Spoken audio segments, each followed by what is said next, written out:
nanganak sa States. Ito ang deklarasyon ngayon ng nagbabalik na singer, TV host.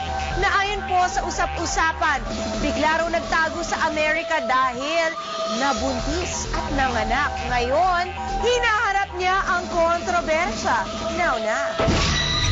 Sa pagbabalik Pilipinas si Janelle Jamer, sinalubong kaagad siya ng intrigang kaya siya nawala ay dahil nanganak ito sa US. Yes, I'm back! For good naman to, kaya ka bumalik dito?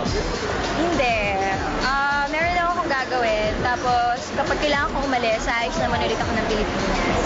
Marami nagtataka kasi ano ba talagang ginawa mo sa States? Baka nanganak ka nga daw sa States. Totoo ba yun? Nanganak.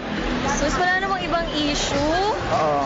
Hindi totoo. Hindi ko totoo na nanganak. At nag-recording po ako sa States. At nakipagtrabaho ako sa mga producers doon sa States. Meron akong project na surprise para sa inyo. So yan ba yung siya nung nanganak? Hindi ko nga alam eh. Basta, masaya ako. May boyfriend ka na raw sa States. Sino daw? Totoo ba yun? Oh my God.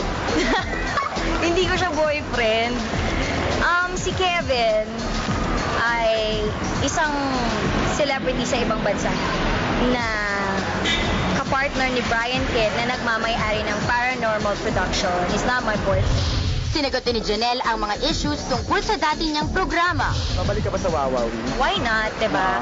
Dati ko rin namang naging pamilya yung Wawawi. So, wala naman ako masamang tinapay sa show na yun.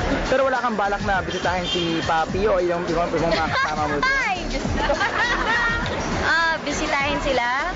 Pwede siguro. Malay mo, kapag nagkaroon ako ng guesting sa ABS, dadaan ako. Bakit naman hindi, di ba? Nung nasa States ka ba, may constant communication ka sa kanila? Wala, at all. Hindi ko rin alam kung ano yung mga bagong numbers nila, ni Mariel at ni Papi. So wala akong communication sa kanila.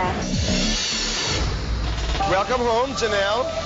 Sino si Kevin? Kevin, at producer ba? May ka-partner.